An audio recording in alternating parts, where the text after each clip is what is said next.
La paix. Dans ses discours, Sassou ne parle que de la paix, qui a, gicle-t-il, été chèrement acquise. Chers compatriotes, si Sassou est réellement l'homme de paix qu'il prétend être, moi, je suis donc le 13e apôtre. Et je dis, en vérité, lorsque nous observons les faits et gestes répétitifs du sieur Sassou depuis le 31 juillet 1968, date à laquelle il est devenu un homme du pouvoir et au pouvoir, tous les événements qui ont secoué le Congo se sont déroulés dans la brutalité, se sont terminés dans un bain de sang. En effet, avant que le sous-lieutenant Denis Sassou ne devienne un homme important, du fait de l'oligarchie bureaucratique militaro-tribaliste au Bumitri, les principales crises au Congo se sont terminées sans trop de casse.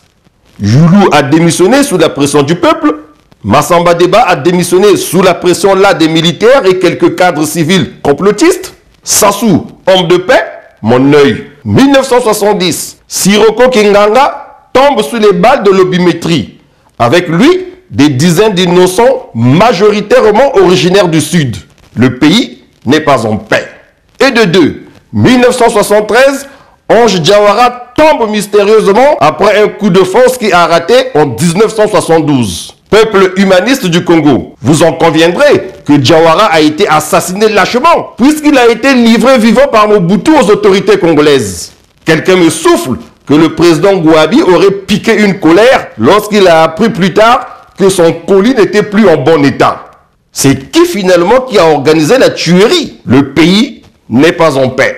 18 mars 1977, peur sur la ville, le président Marien Gouabi est assassiné. En fait, pourquoi avoir attendu le lendemain pour annoncer la nouvelle?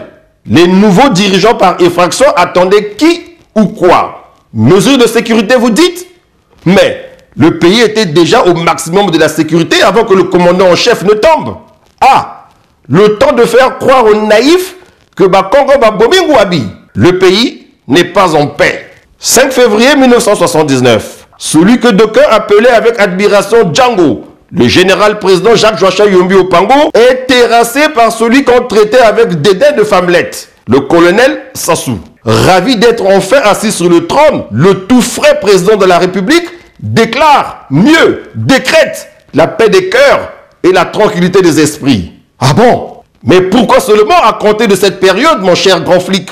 Sassou, toi là, août 1992, le garant incontournable de la paix au Congo est contraint d'abandonner son fauteuil par la faute du jeu démocratique qu'il doit visiblement détester.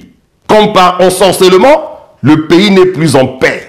Octobre 1997, Sassou revient aux affaires à la suite d'une guerre civile d'une intense violence qui a opposé les Congolais entre eux d'une part et aussi des forces étrangères rangées du côté de l'ancien chef d'État Sassou Nguesso contre les Congolais d'autre part. Surprise surprenante, le pays renoue avec la paix des cœurs et la tranquillité des esprits. Le Jésus noir de l'Alima assure et rassure, le pays est en paix.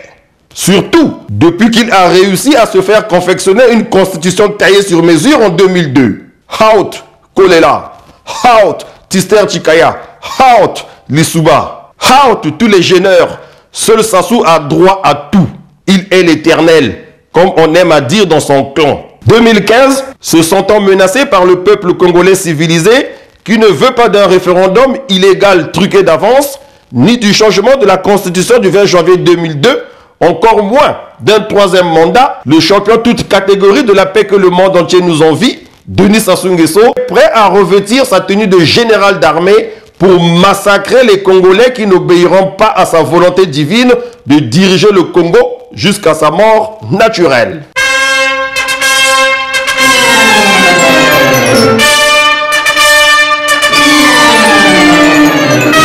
Sassou doit partir. Il doit s'en aller. Sassou doit dégager. Lorsque la Constitution est violée, les démocrates ne doivent pas l'accepter.